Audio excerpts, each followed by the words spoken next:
পেয়েছি এটা একটা প্রাপ্তি যে তার ছবি নমিনেটেড হবে, তার ছবির একটা স্বীকৃতি হবে, সে একটা স্বীকৃতির জায়গায় একটা কম্পিটিটিভ জায়গায় আসবে। তো অবভিয়াসলি সেটা মানে কাজের পরে তো সেটা আমাদের একটা চাহিদা থাকেই যে, কিন্তু সত্যি জানতাম না যে আমার নমিনেশন আছে। আমি আজকে শুধু WBFJ কে সাপোর্ট করার জন্যই এসেছি এবং এর আগেও আমি এখান থেকে অ্যাওয়ার্ডও পেয়েছি, আমার নমিনেশনও ছিল, আমার নমিনেশন থাকেও নি। এরকম হয়েছে অনেক সময় আমার খারাপও লেগেছে যে অনেক ভালো ছবি আমার নমিনেশন পাই এখানে।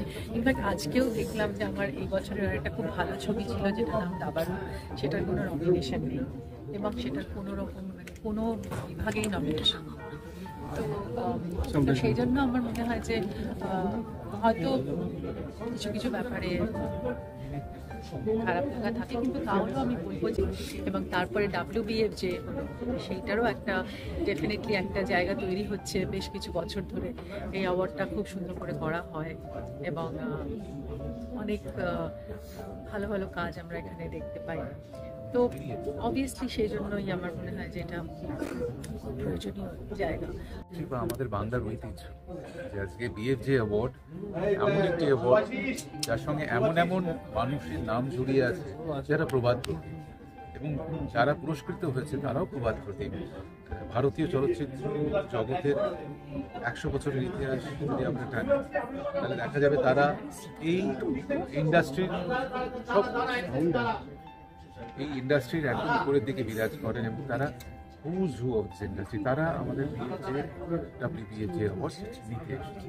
তাই অবশ্যই এই ঐতিহ্যের সঙ্গে জড়িয়ে থাকতে পেরে এবং এই অ্যাওয়ার্ড পুরস্কারে নমিনেটেড হতে পেরে আমি গর্ব অনুভব করছি। আর স্বীকৃতি কতটা প্রয়োজনীয় একজন অভিনেতা অভিনেত্রীদের ক্ষেত্রে? মানে সেটাই কি সব কিছু নাকি না হলেও? না, স্বীকৃতি ভালো লাগে। স্বীকৃতি যেরকম বিশেষ করে যারা জার্নালিস্ট, যারা বিদগ্ধ জার্নালিস্ট, যারা বছরে কম করে 15 থেকে 20টা ছবি হলে গিয়ে দেখছেন, তাদের কাছ থেকে স্বীকৃতি পাওয়া মানে তারা অন্যান্য ছবি দেখে সেই সব কিছু বিচার করে সেই স্বীকৃতি দিচ্ছেন। অবশ্যই এই স্বীকৃতির একটা মূল্য থাকে, একটা তাৎপর্য থাকে। তাই অবশ্যই স্বীকৃতি খুবই প্রয়োজনীয় একজন অভিনেতার কাছে, কিন্তু সেটাই সব নয়।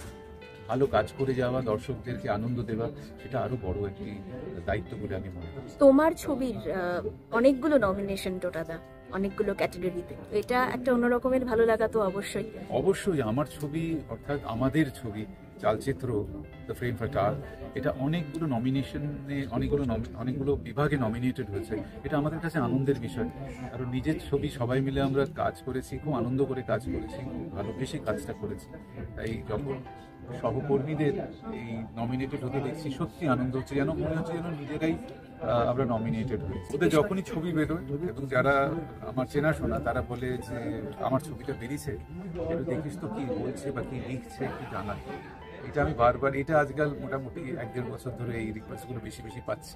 কথা হচ্ছে WBFJ অ্যাওয়ার্ড এতটাই পুরনো, এখন WBFJ হচ্ছে, আগে তো BFJ ছিল, তো এইটা এতটাই পুরনো। আমার যেহেতু 3rd জেনারেশন ইন্ডাস্ট্রিতে, আমি আমার বাবার থেকে শুনেছিলাম যে আমার দাদু এই অ্যাওয়ার্ডটা আরোহী ছবির জন্য পেয়েছিলেন এবং মরুতীর্থ হিংলাজ এই দুটো ফিল্মের জন্য পেয়েছিলেন। তো এবং আমার বাবা সবসময় মনে করতেন যে এই অ্যাওয়ার্ডটা হচ্ছে ভারতবর্ষের, মানে অনেকে বলছেন যে ন্যাশনালের পরে, কিন্তু আমার বাবা সবসময় মনে করতেন যে এই অ্যাওয়ার্ডটা ন্যাশনালেরও আগে, কারণ এখানে না অনেক মানে এতটাই নিরপেক্ষতা বজায় রেখে এই অ্যাওয়ার্ডটাকে সবসময় মেনটেন করা হয়।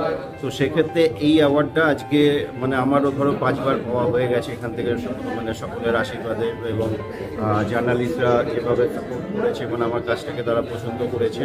তো এই বছরটাকেও মানে এত সুন্দর একটা ভেন্যু বললো, এমন একটা সুন্দরভাবে হবে, এবং যেহেতু রাজ কাপুর স্যারের এবার জন্মশতবার্ষিকী, সেই জন্য এই অ্যাওয়ার্ডটাকে BFJ কমিটি এবারে করতে চাইছে কোনো একটা সার্কাসের তাঁবুতে। তো এটা আমার কাছে মানে একটা নস্টালজিক ব্যাপার লাগছে যে ছোটোবেলার সার্কাস আমরা দেখতাম, এবং পরবর্তীকালে যখন বাবা হয়েছি ছেলেকে নিয়েও সার্কাসের ময়দানে গেছি অনেকবার।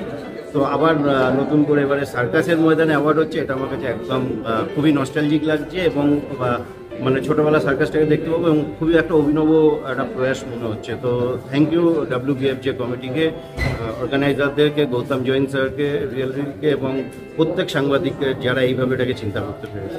WBFJ-তে আমার এর আগে নমিনেশন হয়নি, 3-3টা নমিনেশন এবার পেলাম।